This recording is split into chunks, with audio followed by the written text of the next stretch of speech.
Happy birthday, Mary Jane. Happy birthday, Mary Jane. Isa lang.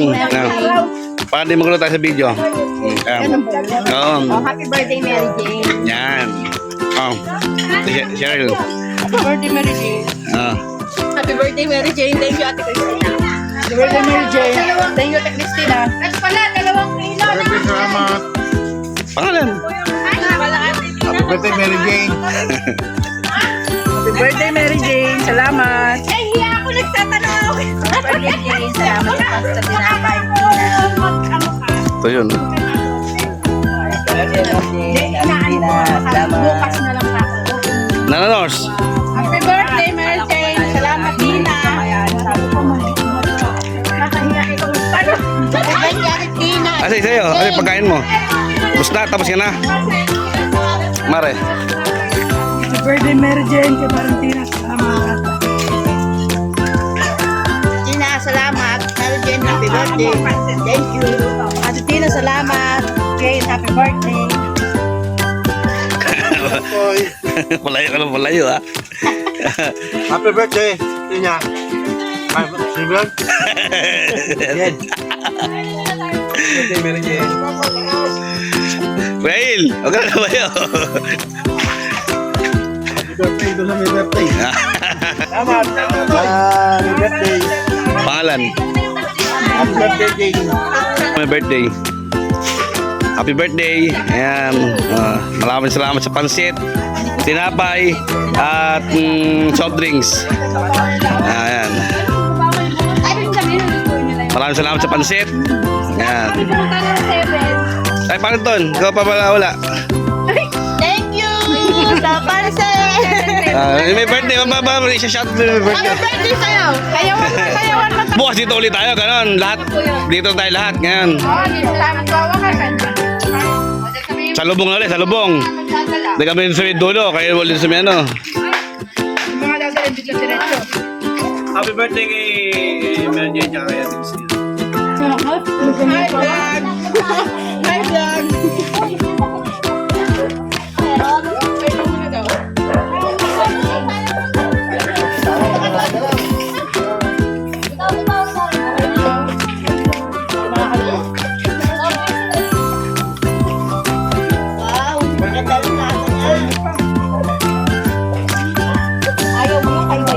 Maraming salamat. Happy birthday. Ako nag-vlog, lagi tinasak, kaya pinabangon na ito eh. Lagi na lang uubusin eh. Kaya pinabangon na ito eh. Dapat nga kasi kanina pa tayo. Bakit ang joke eh? Sabay ako. Sabi ko sa inyo, di ba kaya hindi ko kinakain sa kote pag iniintay ko kayo sa kain. Kaya wala pa kayo sa akin. Kaya nga nakasulat. Ito sa Tina. Eh, lakas mo. Sa mga gusto ka mo order. Kung mga gusto kong order, magpagawa na kayo. O, magkano naman daw? Depende sa klase. 20 ko may 50. Ito ganito 50. Yayaringin ko to. Ilalagay ko na lang sa comment section yung pangalan ni Ate Tina rito. Kung gusto niyo mag-message sa kanya ng ganyan, order lang po kayo sa kanya. Maganda po yan sa Pasko, pang regalo. Valentine's na pan-display. Kaya naman, di siya mabubulok. Shout out ka pala kay Mary Jane. Happy birthday po sa inyo. Mabuhay kayo ng masaya. And maraming salamat kay Ate Tina na nagpamerienda ng pansit. Salamat. Thank you. Yan po, nagsisiga po kami. Ay, napakasipag ng kumpare ko na yan. Naku, wala po akong masabi sa kumpare ko, napakasipag. Ayan. Nagtatrabaho po sa gabi yan, nagtatrabaho sa umaga, sa madaling araw. Tapos pag-uwi, mamasada pa. Mekas na Napakasipag na yan. Diyos ko. Sobrang sipag. Lalo naman ito, sobrang sipag nito. Ginagawa mo. Vlog dahil sa siga. Vlog.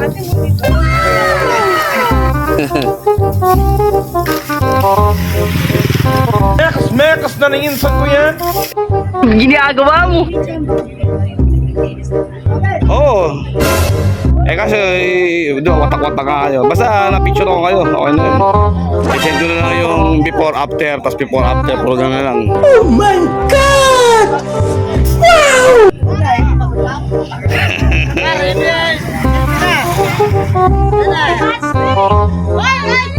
Picture kayo, picture dito. Maganda background dito.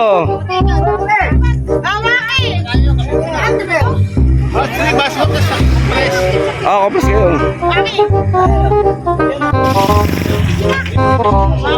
Ay pa, sino ba yun? Meron pa ba doon? Si ano yun, si Isa.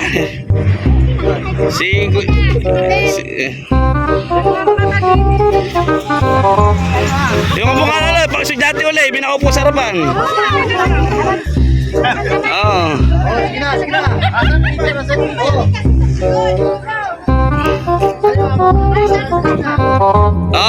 Kompleto ba? 1, 2, 3. Isa pa. 1, 2, 3. Okay na. Next. Kami mga picture nyo. Ito yung kiklik mo kayo mga ito. Nakabidyo yan. Nakabidyo kasi yun. May video tsaka ano yan. Sige. 1, 2, 3. No rush, bye. 1,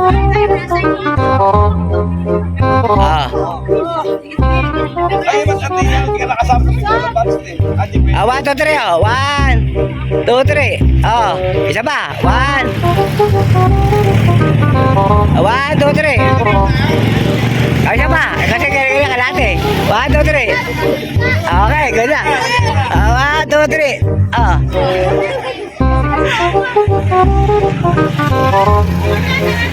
1, 2, 3. Ayan! Balik ka ba dyan? Balik ka dyan! Oy! Ayan yan!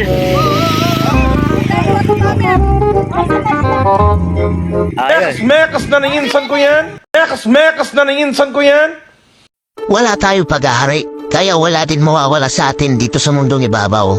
Kung nakabili ka man ng lupa o bahay, binabayaran pa rin sa gobyerno ang amilyar nito habang ikaw ay nabubuhay.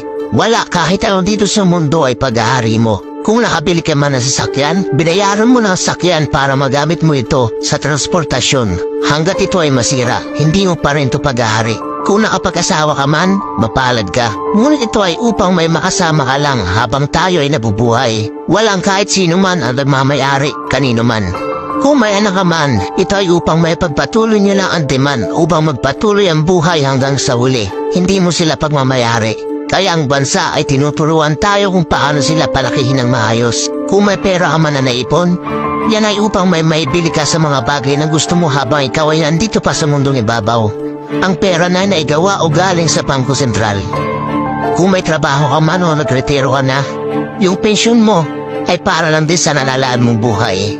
At kung mawala man tayo sa mundo, lahat ay hihinto na. Kahit ang ating kinain sa tiyan, ay hindi natin pag-aarit dahil ang katawan natin ay babalik sa lupa. Tawan natin na iniingatan at pinakamamahal natin ay hindi sa atin. Ito ay babawin din sa atin kapag ito ay oras na. Itong buhay natin ay hiram lamang. Kaya huwag tayo matakot na mawala ito dahil wala tayong pag-aari sa mundong ito. Mekas na nanginsan ko yan. Ngayon, hindi na uso yung paramihan ng pera. Hindi na uso yung paramihan ng gamit o ari-arian. Ang uso ngayon, pasayahan ng buhay, pasayahan ng pamilya. Kasi hindi mo alam, baka bukas wala ka na. Hindi mo alam kung bukas buhay ka pa. Oo nga naman po, aanuhin mo ang maraming pera, ari-arihan. Walang kasiguraduhan ang buhay natin ngayon. Hindi po natin alam kung sino magsusurvive sa atin, kung sino ang mabubuhay, kung sino ang mamamatay. Tama nga naman, imbis na mag-ipon ka, bakit hindi ka magsumikap na maging masaya? To be happy every moment, every minute, every second, every day. Make every day count.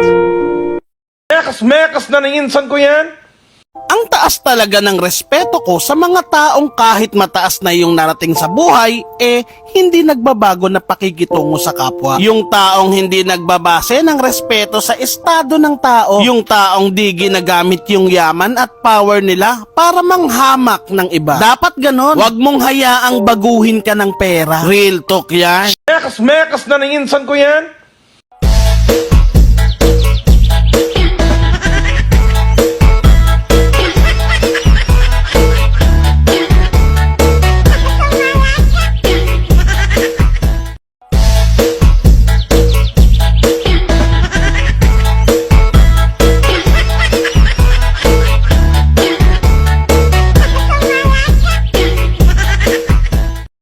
Mekas na insan ko yan.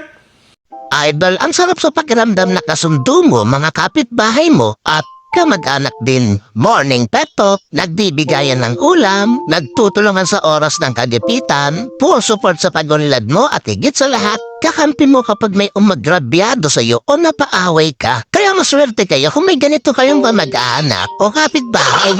Dahil iilan na lamang sa panahon ngayon ang may ganyang klaseng pakikipagkapwa-tao na totoo ang trato sa iyo. Real talk yan. Mekas na insan ko yan. Idol, kapag may problema ka, wala sila sa tabi mo para damayan ka, pero nung may pera ka at nakakaluwag-luwag, maya-maya silang nandyan at madalas maggaya. Heto, tandaan mo, Idol, karamihan sa tao, pakikisamaan ka lang dahil may napukuwang pakinabang sa'yo, hindi dahil mahalaga ka sa kanila at itinuturing na totoong kaibigan.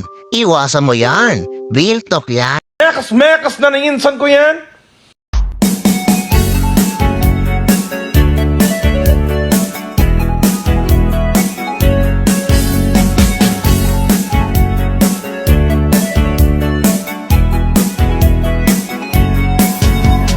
Ano bang ginagawa mo? Parang problemado ka.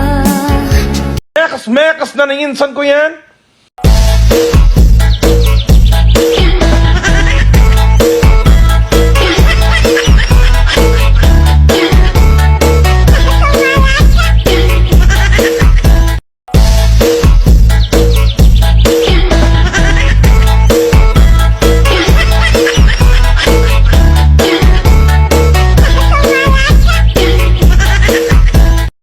Mekas na insan ko yan. Idol, huwag iasa sa ibang tao ang pagunlad ng iyong buhay. Huwag hingin ang hingi dahil ang taong hinihingan mo, wala nang pahingayan para na maibigay ang pangangailangan ng kanyang pamilya. Yung taong hinihingan mo, hindi na yan nakakatulog ng maayos dahil sa mga iniisip na bayarin at kung paano pagkakasyahin ng kanyang budget. Matuto kasi tayo magbanat ng buto, hindi yung porket hindi ka napagbigyan, sisiraan mo sa kapitbahay at buong barangay nyo. Kaya walang asenso ang buhay kasi gusto nyo puro madali. Kaya walang asenso ang buhay kasi paninira lang ang alam nyo. Subukan nyo magbago. Hindi po rin lahat. Mamamasko pa ako sa inyo. Shing! Mekas na insan ko yan. Sadyang may mga taong hindi marunong magpasalamat. Yung binigyan ka na, panayreklamo ka pa. Kesyo ganito, ganyan. Alam mo ba, Idol, kung bakit hindi ka madalas i-bless ni Lord? Kasi di ka marunong mag-appreciate, di ka marunong magpasalamat. Maliit o malaki man yan, you should be grateful enough. Kasi hindi lahat nabibigyan, hindi lahat natutulungan. Kaya iwasan natin yung panayreklamo. Ni wala kang ang naiambag sa buhay nila. Ikaw na ang tinulungan, ikaw na yung binigyan, reklamador ka ba? Iwasan mo yan. Magbago ka nang hindi ka magsisi sa huli. Mekas na insan ko yan. Hindi pare-parehas ang buhay. May saya at lumbay. Kaya kailangan palagi kang matibay para maligpasan mo ang hamon ng buhay. Mekas na insan ko yan. Kapag galing sa hirap, mas matapang sa buhay. Kung mapapansin mo ang mga taong matitibay sa buhay, sila yung mga taong galit sa matinding hirap sa buhay. Mga naranasan, grabe sa bigat ang mga problema na humararanasan sa buhay ng isang simpleng tao. Susuko at susuko talaga. Aayaw at aayaw talaga. Bigla nalang titigil at tatanggapin na lang ang nangyari. Pero, ang mga taong nag-decide na dumiretso lang sa buhay, sila yung matitibay na. Sila yung na-shape ang pagkatao dahil sa tindi ng hirap ng buhay o kaya sa tindi ng hirap ng sitwasyon. Talagang mga darating sa buhay nila sa future ay parang wala na lang. Tama, manggaling na sila sa pinakamahirap, pinakamatindi. Oo naman, nasa kanila ang desisyon kung ayaw na nila. Pero, ano ang pakinabang? Kumahayaw na sila. Sa bandang huli, sila ang talo. Sabi nga nila, bahala na si Lord. Malalakas ang faith ng mga taong ito. Pinanggalingan na nila yan. Kaya alam na nila na hindi naman talaga magtatagal ang sitwasyon nila. mekas-mekas na insan ko yan.